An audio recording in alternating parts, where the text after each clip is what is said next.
د ممبئی انډینز ګروپ مالک او مسؤلینو له فضل حق فاروقي مننه کړې. فضل حق د نړیوال شلوریز لیګ د غوره توپ اچوونکي جایزه ورکول شوه، خو دا جایزه څومره قیمت لري؟ بشپړ حال په دې ویډیو کې وګورئ او افغان میډیا چینل سبسکرایب کړئ.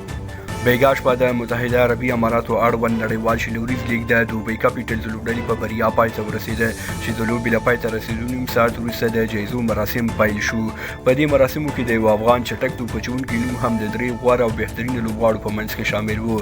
د افغان لوبغاړی فضل حق فاروقي و چې د نړیوال شلوریز لیګ د زیاتو لوبغاړو د سوځونکو لوبغاړو په سر کې وشمېرل شو، یعنې هغه ته د دې لیګ د غوره توپ اچوونکي جایزه او کمربند ورکول شو.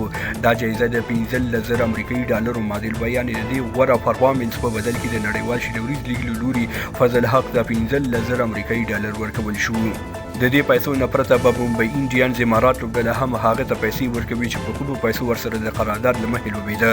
همدارنګه د ځینو لوبو پر مهال د غوره لوبغاړي د جایزو له درک هم ورته نږدې 2,000 امریکایي ډالر جمع شوي. په ټوله کې نړیوال شلوریز لیګ د فضل حق لپاره ډېر ارزښتمند و چې اټکل کېږي خواو شا 13,000 امریکایي ډالر یې ترې ترلاسه کړل او هغه د کورنۍ لیدو او شکر لپاره کابل ته راغلی و.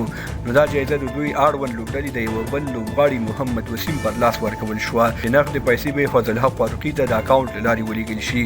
فضل حق په سږني پړاو نړیوال شلوریز لیګ کې د ممبئی انډینز امارات لوبډلې په ګټه ولوبېده چې په 12 لوبو کې 21 لوبغاړي وسوځول.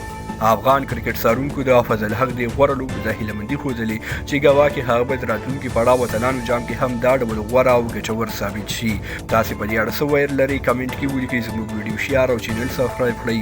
تر بیا ښې چارې.